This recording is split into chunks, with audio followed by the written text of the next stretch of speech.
முதல்ல எல்லாருக்கும் நன்றி, இவ்வளவு தூரம் எல்லாரும் வந்ததுக்கு. ஸோ சென்னையில பிரசாந்த் ஹாஸ்பிட்டல்ல 3 வருஷம் முன்னாடி நாங்க முதல்ல இந்த ரோபோட் வாங்கினோம். மயில்வாகனன் சார் தான் அதுவும் ஓபன் பண்ணி வச்சாரு.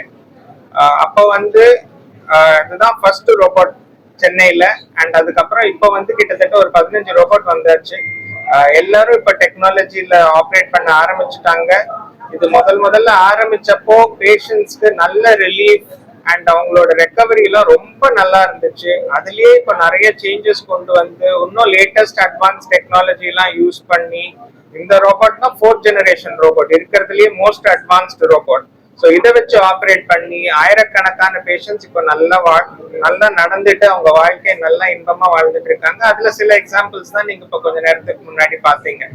அண்ட் இது இது மாதிரி வழியில கஷ்டப்பட்டுட்டு தவிச்சிட்டு அவங்களோட டே டு டே லைஃப் வாழ முடியாம, வீட்டை விட்டு வெளியில போக முடியாம வீட்லயே இருக்காங்க. ஸோ அவங்களுக்கெல்லாம் நம்ம சொல்ல வேண்டியது என்னன்னா, இது மாதிரி டெக்னாலஜி வந்திருக்கு, ஆப்ரேஷன் பண்றது ரொம்ப சுலபமாயிடுச்சு, ரெக்கவரி ரொம்ப ரொம்ப கம்ஃபர்டபுளா இருக்கு. இப்ப நீங்க ஒரு பேஷண்ட் பாத்தீங்க, ஆப்ரேஷன் பண்ணி 20 நாள் தான் ஆச்சு, 2 முட்டியும் மாத்தியாச்சு அவருக்கு ரோபோட்டிக் சிகிச்சையில. அவர் எப்படி நடக்கிறாரு, எவ்வளவு கம்ஃபர்டபுளா இருக்காருன்னு பாத்தீங்க. அது மாதிரிதான் எல்லாருக்குமே இருக்கும். கம்ஃபர்டபுளா நடப்பாங்க, வலி ரொம்ப கம்மியா இருக்கும், பிளட் லாஸ் கம்மி, அவ்வளவு துல்லியமா இந்த ஆப்ரேஷனை பண்ணலாம்.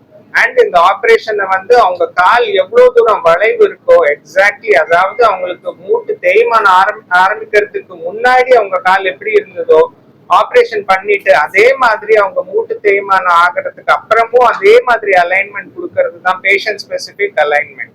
அதை இந்த ரோபோட்டிக் ஆப்ரேஷன் வழியா தான் பண்ண முடியும். அது இல்லாம எங்களால அந்த பேஷண்ட் ஸ்பெசிபிக் அலைன்மெண்ட் பண்ணவே முடியாது. ஸோ இந்த ரோபோட் வச்சு பண்றதுனால அவங்க ரெக்கவரி ரொம்ப கம்ஃபர்டபுளா இருக்கு, ஃபாஸ்டா இருக்கு. அண்ட் இதனால பயனடைந்தவங்க ஆயிரக்கணக்கான பேஷண்ட்ஸ் இதே தான் உங்களுக்கு சொல்லுவாங்க. எனி குவெஸ்டன்ஸ்? சில பேர் தான் இல்ல, யார் வேணா பண்ணிக்கலாம். இது இன்ஃபேக்ட் வயசு ரொம்ப கம்மியா இருக்கவங்களுக்கு இது ரொம்ப நல்லது. ஏன்னா நான் அலைன்மெண்ட் அவ்வளவு பர்ஃபெக்டா இருக்கிறதுனால இது குறைஞ்சது 25ல இருந்து 30 வருஷம் வரைக்கும் வரும். ஸோ முன்னாடி நாங்க கன்வென்ஷனலா பண்ணிட்டு இருக்கும் போது அது ஒரு 10-15 வருஷம் தான் வந்துட்டு இருந்தது. இப்போ அதோட லாங்கிவிட்டி ஜாஸ்தி இருக்கிறதுனால வயசு ரொம்ப கம்மியா இருக்கவங்களுக்கு மூட்டு தேய்மானம் இருந்துச்சுன்னா 40-45 வயசுல இருக்கவங்களுக்கு எல்லாம் கூட நான் அந்த ரோபோட்டிக் சிகிச்சை பண்ணிக்கிட்டு இருக்கேன். அண்ட் வயதானவர்களுக்கும் பண்றது பெட்டர். ஏன்னா அவங்களுக்கு பிளட் லாஸ் கம்மியா இருக்கும், வலி கம்மியா இருக்கும், ரெக்கவரி ஃபாஸ்டரா இருக்கிறதுனால அவங்களும் இது தாராளமா பண்ணலாம்.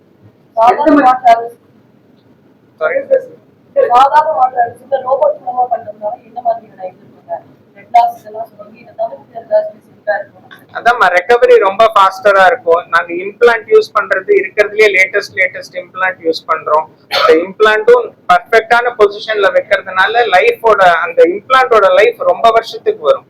ஸோ அதனால இதோட ரெக்கவரி ரொம்ப ஃபாஸ்டா இருக்குமா. நான் ஆப்ரேஷன் பண்ணி கன்வென்ஷனலா, அதாவது இந்த ரோபோட் இல்லாம ஆப்ரேஷன் பண்ணி ஒரு பேஷண்ட்டுக்கு ரெக்கவரி ஒரு 3 மாசம் 4 மாசத்துல எவ்வளவு எதிர்பார்க்கிறேனோ அது இப்ப 1 மாசத்துக்குள்ள வருது.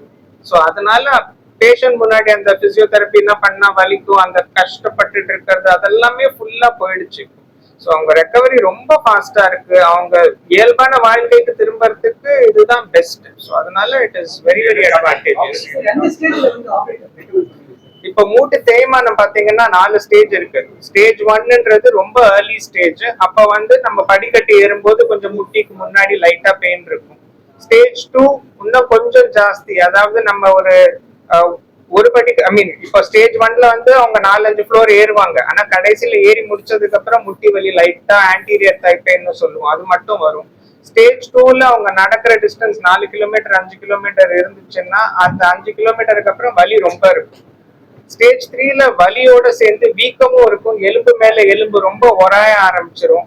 அவங்க கால் பாத்தீங்கன்னா வீங்கி இருக்கும். அண்ட் கொஞ்சம் தூரம் நடந்தாலே அவங்களுக்கு கஷ்டமா இருக்கும். அவங்களோட நடக்கிற டிஸ்டன்ஸ் பாத்தீங்கன்னா 1/2 கிலோமீட்டர், மேக்சிமம் 1 கிலோமீட்டர் தான் ஒரு நாளைக்கு நடக்க முடியும், அதுக்கு மேல முடியாது. அண்ட் ஸ்டேஜ் 4ல லெஸ் தென் 500 மீட்டர்ஸ் பாத்ரூம் போயிட்டு வரதே கஷ்டமா இருக்கும். கால் ஃபுல்லா வளைஞ்சிருக்கும், ஏதாவது உள்பக்கம் வளைஞ்சிருக்கும், வேரஸ் டிஃபார்மிட்டின்னு சொல்லுவோம், இல்ல வெளிப்பக்கம் வளைஞ்சிருக்கும், வேல்கஸ் டிஃபார்மிட்டின்னு சொல்லுவோம். அது மாதிரி ஏதாவது ஒரு பக்கம் கால் ரொம்ப வளைஞ்சிருக்கும். அவங்க டே டு டே ஆக்டிவிட்டியே பண்ண முடியாது. அது மட்டும் இல்லாம இல்லாம எல்லாம் இன்னைக்கு நடந்துட்டாங்க, ஒரு 6 கிலோமீட்டர் நடந்துட்டாங்கன்னா நைட்டு படுக்கும்போது வலி இருக்கும். ஸோ நைட் பெயின்ஸ் சொல்லுவோம், அதெல்லாம் வந்துச்சுன்னா ரொம்ப கொடூரமா இருக்கும். அதனால ஸ்டேஜ் 4ல இருக்கும்போது தான் நாங்க சர்ஜரி அட்வைஸ் பண்ணுவோம். ஸ்டேஜ் 1க்கெல்லாம் நாங்க நீ ரிப்ளேஸ்மெண்ட் பண்ண போறது கிடையாது, எந்த சர்ஜனும் அட்வைஸும் பண்ண போறது இல்லை. அதுல வந்து ஐஸ் பேக்ஸ், சுடு தண்ணி ஊத்தணும், ஹோம் ரெமடிஸ், அதாவது ஹோம் ரெமடிஸே பண்ணிக்கலாம், அதை விட வேற ஒன்றும் தேவை இருக்காது. ஸ்டேஜ் 3 ரொம்ப லேட் ஸ்டேஜ் ஆஃப் ஸ்டேஜ் 3 ஒரு ஸ்டேஜ் 4ல தான் நாங்க நீ ரிப்ளேஸ்மெண்ட் அட்வைஸ் பண்ணுவோம்.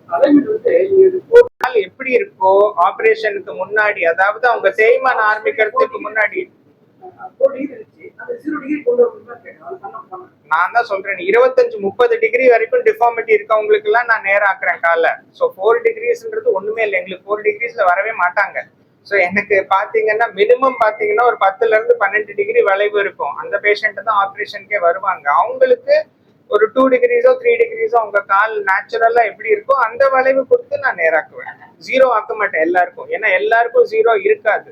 20% தான் 0 இருக்கும். அந்த 20% அவங்களுக்கு 0 தான் வைப்பேன். பட் எல்லாருக்குமே 10ல இருந்து 0 போக மாட்டேன். அது முன்னாடி பண்ணிக்கிட்டு இருந்தது, அதுதான் தவறுன்னு சொல்லிட்டு இப்போ நாம சேஞ்ச் பண்ணி பேஷண்ட் ஸ்பெசிபிக் அலைன்மெண்ட் பண்ணிட்டு இருக்கிறோம். அது பேஷண்டோட பிசிக்கல் ஃபிட்னஸ் பொறுத்து தான். இப்ப வந்து எனக்கு 89-90ல ஒரு பேஷண்ட் வந்து 2 முட்டியும் மாத்திட்டு போனாங்க. 95 வயசுல ஒருத்தர் வந்து நான் 120 வயசு வரைக்கும் இருக்க போறேன், எனக்கு இப்ப மாத்துங்கன்னு சொல்லி 95 வயசுல மாத்திட்டு போயிருக்காங்க. 27 வயசுல ஒரு சின்ன பையன் ரொமட்டாய்டு ஆர்த்ரைட்டிஸ், அவனுக்கு 2 முட்டியும் மாத்திருக்கேன். ஸோ எனக்கு 27 வயசுல இருந்து 97 வயசு வரைக்கும் நான் எல்லாருக்குமே மூட்டு மாத்து ஆப்ரேஷன் பண்ணியிருக்கேன். யாருக்கு எவ்வளவு தூரம் தேய்மானம் இருக்கு, அவங்க எவ்வளவு கஷ்டப்படுறாங்க, அவங்களுக்கு ஆப்ரேஷன்னால பெனிஃபிட் ஆகும், அவங்களுக்கு வலி கம்மியாகும், அவங்களால நல்லா நடக்க முடியும்னா கண்டிப்பா பண்ணுவேன். கண்டிப்பா இன்சூரன்ஸ் அவங்களுக்கு இருந்துச்சுன்னா கண்டிப்பா கிளைம் ஆகும். அதுக்கு ஒரு லாக்இன் பீரியட் மட்டும் இருக்கு. இன்னைக்கு இன்சூரன்ஸ் போட்டு நாளைக்கு நீ ரீப்ளேஸ்மெண்ட் பண்ண முடியாது. ஒரு 2 இயர்ஸோ என்னமோ, அது உங்களோட இன்சூரன்ஸ் கம்பெனிஸ்ல தான் பேசணும். அதுபடி இது பண்ணிட்டு கண்டிப்பா இன்சூரன்ஸ் பண்ணலாம். நிறைய பேர் 80-90% of the patients whom we operate are all having insurance. Yes, it is. இன்னும் மிஞ்சி போனா ஒரு 10% எக்ஸ்ட்ரா ஆகும். பட் உங்களோட பெனிஃபிட்ஸ் பாத்தீங்கன்னா, நீங்க ஒன்றும் இல்லை, பிசியோதெரப்பியே நீங்க 3 மாசம் பண்ண போறீங்கன்னா அதோட செலவும் இதையும் பாத்தீங்கன்னா it is already going to be equal. So நீங்க எக்ஸ்பென்ஸ்னு பார்க்காம ஓவரால் இப்போ வந்து நீங்க ஹாஸ்பிட்டல்ல 4 நாள் 5 நாள் இருப்பீங்க, அதுல வந்து 7 நாள் 8 நாள் இருப்பீங்க, அங்க உங்களோட கூட இருக்கணும் யாராவது ஒருத்தர். ஸோ அதெல்லாம் அந்த எக்ஸ்பென்ஸ் எல்லாம் நீங்க பாத்தீங்கன்னா ரொபோட்டிக் சர்ஜரிக்கு கூட ஒரு 5% 10% நீங்க எக்ஸ்ட்ரா பே பண்ண போறது ஒண்ணுமே கிடையாது. It will be nullified before you even leave the hospital. And you know, South India la sir is the first surgeon to complete 1000 robotic knee replacements. இது வந்துட்டு சார் வந்துட்டு மென்ஷன் பண்ணல, பட் இது வந்துட்டு it's very very important point. ஏன்னா இந்த level of trust and volume பார்த்தீங்கன்னா sir has generated through so many surgeries and the advantages of the surgery. இது வந்து இதெல்லாமே யூ சீன் பேஷன்ஸ் எல்லாமே பார்த்தீங்க, ஃப்ரீயா நடந்தாங்க, ஃப்ரீயா இருக்காங்க, பெயின் ஃப்ரீயா இருக்காங்க. ஸோ இதுதான் வந்துட்டு we want to propagate to everybody, எல்லாருக்கும் அது கொண்டு போய் சேர்க்கணும் தான் இன்னைக்கு வந்துட்டு ஈவெண்ட்டோட agenda. So thank you all for coming and being part of this event.